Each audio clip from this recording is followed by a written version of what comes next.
Imagine a future where every step feels uncertain, where simple tasks like standing from a chair become a monumental effort and your cherished independence slowly slips away.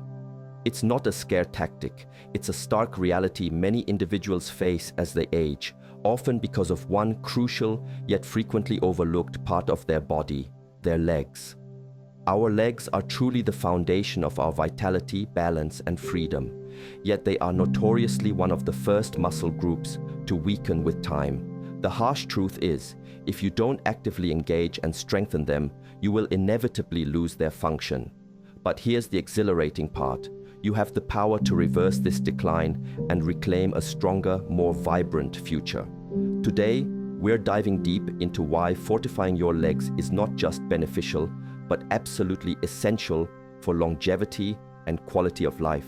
And I'm going to reveal 10 transformative exercises that most people dramatically underestimate, yet hold the key to unlocking your full physical potential. Many people don't fully grasp the profound danger that weak legs pose. As we journey through life and age inevitably catches up, a common trajectory involves a decline in leg strength, which in turn leads to a noticeable loss of balance, coordination, and crucial reaction time. When these three vital factors diminish, our risk of falling skyrockets. Disturbingly, falls stand as the leading cause of traumatic death among older adults, highlighting the severity of this issue. Compounding this challenge, many seniors also contend with osteoporosis, a condition that weakens bones. The combination of a fall and brittle bones often results in devastating hip fractures, an injury so severe that, depending on complications and age, up to 50% of individuals may not survive the following year. For those who do, a staggering 60% might require long-term care, fundamentally altering their lives. However, this grim outcome is not an unchangeable fate. With a proactive lifestyle and the right exercises, we can decisively prevent such devastating consequences. The secret lies in a holistic approach that targets strength, balance, and coordination simultaneously.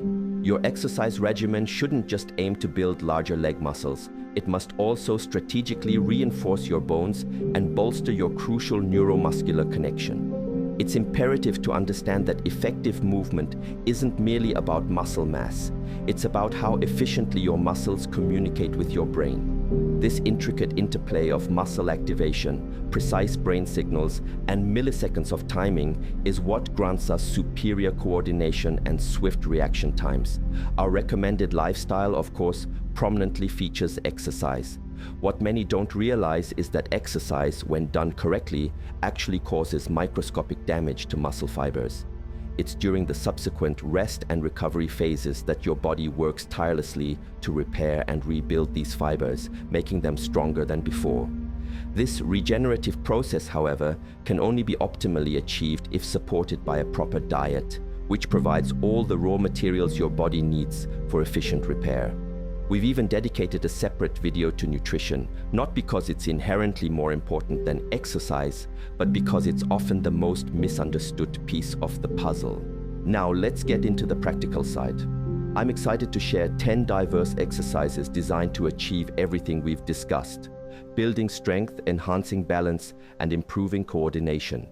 You have the flexibility to incorporate all 10 into a single invigorating session, or you can selectively choose 2, 3, or 4, especially if you're just beginning your journey. For each exercise, I'll guide you through various versions, allowing you to start with the most accessible options and progressively advance as your strength grows. If you're already quite athletic, you can jump straight into the more challenging variations. The most crucial aspect, regardless of your starting point, is to simply begin and commit to consistent action. Our first essential exercise is the calf raise, an often underestimated move that targets two vital muscles, the gastrocnemius and the soleus. When performed standing, calf raises efficiently engage both muscles simultaneously. For beginners, start by simply standing on a flat surface, lifting your heels off the ground to activate your calves. Performing these without holding on to anything subtly introduces a balance challenge, but if needed, feel free to steady yourself against a wall. Once comfortable, progress to doing single-leg calf raises, which significantly amplifies the difficulty. Most individuals will likely need wall support for these. An even more advanced version involves using a box or a stair step. By allowing your heels to drop below the level of your toes, you achieve a greater stretch in the muscle, working through an extended range of motion. This not only further activates the muscle, but also sends more diverse signals to your brain. Again, you can perform this with 2 feet, or, for an increased challenge, 1 leg at a time. For those ready to intensify their workout, incorporate weights by holding dumbbells or resting a barbell across your shoulders. This offers an intermediate step, allowing you to gradually increase resistance and modify the difficulty. Next up, the squat, an absolute favorite because of its multifaceted benefits. Squats powerfully engage numerous muscle groups, including your quadriceps at the front of your thighs, your glutes, hamstrings, and they also build substantial core strength and improve flexibility. We'll begin with a foundational version, simply standing up from a chair. This seemingly basic movement is often one of the first daily activities people find challenging as they age and lose strength. To start, if using an office chair or one with armrests, hold on to the armrests for support as you push up. Remember to keep your back straight, leaning forward slightly from your hips while maintaining an arched lower back and a proud chest. This ensures proper form and protects your spine. A slightly more challenging variation involves placing your hands on your knees for support, providing less assistance than arm rests, but still offering stability. The next progression is to perform the squat entirely without arm assistance, relying solely on your leg strength. Again, lean forward, but keep your chest high to prevent rounding your back, which can strain your lower spine. There's absolutely no shame in starting with the simplest version and gradually building up. The most important thing is to engage in some form of activity. If you want to increase the difficulty, move away from the chair and perform standing squats on the floor. For proper form, position your feet shoulder width apart or slightly wider. A wider stance can be easier if your flexibility is limited, but avoid going excessively wide. Crucially, ensure your feet are aligned with your knees. As you squat, your knees will naturally want to track outwards, so your toes should point in the same direction to reduce strain on the knee joint. Another key pointer is to distribute about 2/3 of your body weight onto your heels. Many individuals with limited flexibility tend to shift their weight onto the balls of their feet, which overloads the knees. By keeping the weight on your heels, you engage your glutes and hamstrings more effectively. As you descend, push your hips back as if sitting into a chair, maintaining a straight back and a high chest. If you feel your flexibility limits your depth, widen your stance slightly. For an even greater challenge, incorporate weights. A goblet squat, where you hold a dumbbell vertically against your chest, is excellent as it naturally encourages good posture and also engages your abdominal muscles. With any squat, never push beyond what your flexibility allows while maintaining a straight back. If your back starts to round, you've gone too far. Work on your flexibility gradually, and the depth will follow. The third exercise, wall sits, is a powerful static movement, primarily targeting the quadriceps. While it doesn't engage as many muscles dynamically as other exercises, its static nature makes it incredibly safe, especially for those with balance concerns or who need a secure starting point. To perform a wall sit, stand with your back flat against the wall, then step your feet out slightly from the wall. As you slide down, aim to keep your knee and foot vertically aligned. You can begin with a shallow bend in your knees, holding for just 10 to 20 seconds. As you grow stronger, increase your duration to a minute or 2 and gradually slide deeper down the wall until your knees form a 90-degree angle, maintaining that vertical alignment from knee to foot. Exercise number 4 introduces toe walks and heel walks, which not only strengthen specific muscle groups, but also significantly enhance balance and neuromuscular communication. When you perform toe walks, you engage the same muscles as calf raises, the gastrocnemius and soleus. Conversely, heel walks activate the opposing muscles, primarily the tibialis anterior, located at the front of your shin. By incorporating walking into these movements, you introduce a dynamic balance component, further training your brain and body to work in concert. Interestingly, toe and heel walks are also used as orthopedic diagnostic tests to differentiate between nerve impingements at different lumbar spine levels. To perform toe walks, simply rise onto your toes and begin walking for a comfortable distance, repeating as desired. You'll truly feel this in your calves. Then, switch to heel walks, lifting your toes off the ground and walking solely on your heels, which effectively targets the tibialis anterior and can even offer relief for shin splints. Our fifth exercise is glute bridges, a fantastic movement performed lying on your back. This exercise effectively targets your glutes, hamstrings, and also provides significant engagement for your core abdominal muscles. Start with both feet flat on the floor, lifting your hips into a static hold, or perform them dynamically by continuously moving your hips up and down. When moving dynamically, aim for slow, controlled movements to maximize fine coordination. For a greater challenge, try single-leg glute bridges. Keep one foot on the floor while extending the other leg straight. Then perform repetitions on each side or alternate legs. It's worth noting that while exercises performed on the ground or against a wall offer safety and support, they provide less of a balance challenge and therefore less brain stimulation compared to standing exercises. Additionally, ground exercises don't leverage gravity as much, making them less beneficial for bone density in the context of weight bearing. However, every exercise has its place, and these foundational moves are excellent for building initial strength. Remember, the greater the complexity of an exercise involving elements like balance and gravity, the more your brain is activated and the more diverse neural pathways are engaged, which is highly beneficial if you can manage it. But always prioritize safety and good form, starting with supported variations if necessary. Moving on to side lunges, our sixth exercise, which I particularly favor for its ability to engage muscles often missed by other movements and to improve hip flexibility. Side lunges work your quadriceps, gluteus maximus, gluteus medius, on the side of your hip, and crucially, your adductor muscles, inner thighs.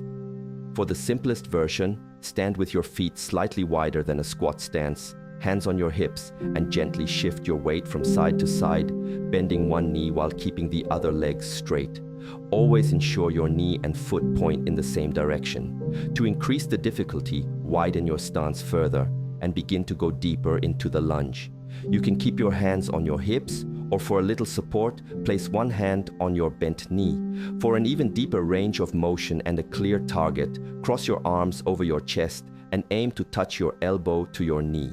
The most challenging variation involves maintaining a straighter torso without resting your elbow on your knee, which increases the demand on your core muscles as you work to control the movement without a designated endpoint. Exercise number 7 focuses on side leg raises, primarily isolating the gluteus medius, the muscle on the side of your hip, with some involvement of the TFL, tensor fasciae lata, towards the front of the hip. Lie on your side, keeping your hips stacked at a 90-degree angle to the floor, and simply lift your top leg directly upwards. A common mistake when fatigue sets in is to rotate your hips backward to use other muscles or to create the illusion of a greater range of motion. Avoid this. The goal is a pure controlled lift with minimal hip rotation. Another excellent exercise for the gluteus medius is standing on a box or stair step, holding onto something for support. Let one leg hang off the edge, dropping it below the step level, then lift it as high as you can by swinging your hips purely from side to side. Don't force the movement. Focus on maintaining a strict side-to-side plane of motion without rotating your hips in other directions. Our 8th exercise, the plank, is a highly effective static exercise that beautifully engages a multitude of muscles. It comprehensively works your core, including your rectus abdominis, obliques, and transversus abdominis. Additionally, it recruits your glutes, quadriceps, and virtually every muscle in your torso. For beginners, it's perfectly acceptable to start with your knees on the ground. Position your elbows on the floor, lift your hips, and hold this position for as long as you can, perhaps starting with 20 seconds and gradually building up to a minute or two, performing multiple sets as you strengthen. As you progress, advance to a full plank, supporting yourself on your elbows and toes, lifting your knees off the ground to create a longer lever and significantly increase the challenge. A critical point with planks is maintaining excellent form.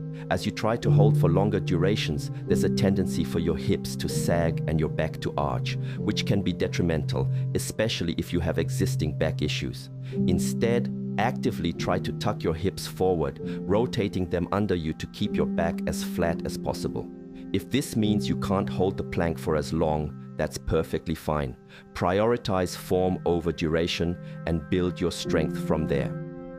Step-ups, our 9th exercise, are a personal favorite due to their incredible versatility and effectiveness in building balance and coordination. You can perform these using stairs or various height boxes. The simplest version involves stepping up a single stair, using support from a railing if needed. As you gain confidence, try doing them without holding on. For a more advanced challenge, progress to stepping up 2 or even 3 stairs at a time, though 3 steps usually requires very long legs or shorter stair rises. If you have access to boxes ranging from 4 to 20 inches, 10 to 50 centimeters in height, you can create truly dynamic workouts. For example, simply step onto the box, either using the same leg repeatedly or alternating, to dramatically increase complexity and balance. As you step onto the box, drive your opposite knee upwards towards your chest, mimicking a sprinting stride, and coordinate this with your opposite arm swinging forward. Using a taller box will naturally make the exercise more difficult, further challenging your balance and ensuring a more complete extension of the lower leg. Finally, we arrive at lunges, exercise number 10, a truly powerful and foundational movement. During my own Olympic preparation, lunges were a cornerstone of my training, often taking precedence over squats in my heavy lifting sessions. When performing lunges, I strongly advise against stepping forward and then pushing back to the start. Instead, either step backward into the lunge and then return to your starting position, or if you have the space and balance, perform walking lunges by stepping forward and continuing the movement. Let's start with a simple step-back lunge. As you step back, aim to keep the majority of your weight, about 2/3, on the heel of your front leg. As you push back up, focus on moving both upwards and forwards, which creates a natural, fluid motion that places less stress on your knee and more on your glutes, where you want to feel the work. For initial support, imagine yourself standing in a doorway and holding onto the door frame as you step back into the lunge. As you progress, practice doing them without support. This increased complexity significantly benefits your balance, coordination, and brain function. If space allows, walking lunges, stepping forward and continuing with the opposite leg are excellent, and remember to coordinate your opposite arm with your stepping leg. For an even greater challenge, place your front foot on an elevated surface or add weights by holding dumbbells at your sides or resting a barbell across your shoulders. While I once performed heavy lunges with hundreds of pounds on my shoulders during intense training, I emphatically recommend starting with body weight and only adding weight when you can safely and correctly maintain perfect form. Pushing too much weight too soon can lead to fatigue and compromise technique, increasing injury risk. Begin incorporating these exercises into your routine today to build stronger, more resilient legs. You don't have to tackle all 10 at once. Simply choose a few that you can perform safely and with good form, and then gradually build from there. Your journey to improved balance, strength, and independence starts now. If you found this video helpful and want to truly master your health by understanding how your body actually works, make sure to subscribe, hit that notification bell, and turn on all notifications so you never miss another life-saving video.